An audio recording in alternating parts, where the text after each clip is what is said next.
Kahan li chắc tiếng căn lối na run khi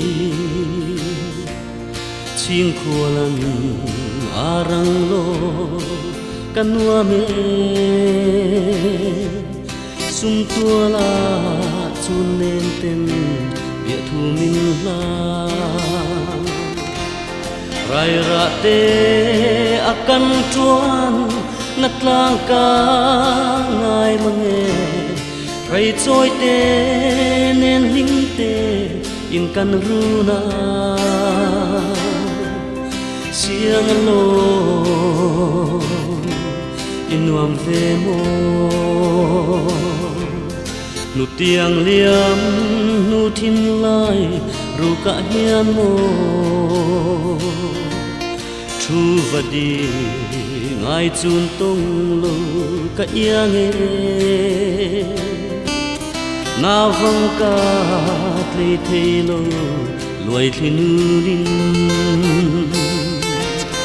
rai ra te akan tuan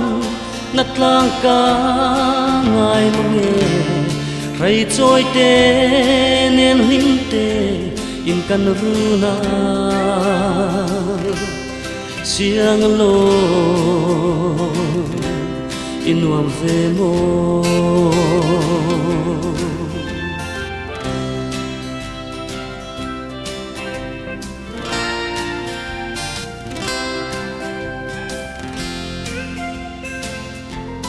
rel thang ka don zolo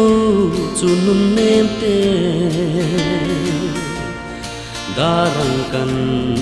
len na hai khutlangan mo ro me an chang ta mo lung ka vai rai ra te akan tuan natlang ka ngai mange rai choi te nen ling te in kan runa siang lo inuam ve mo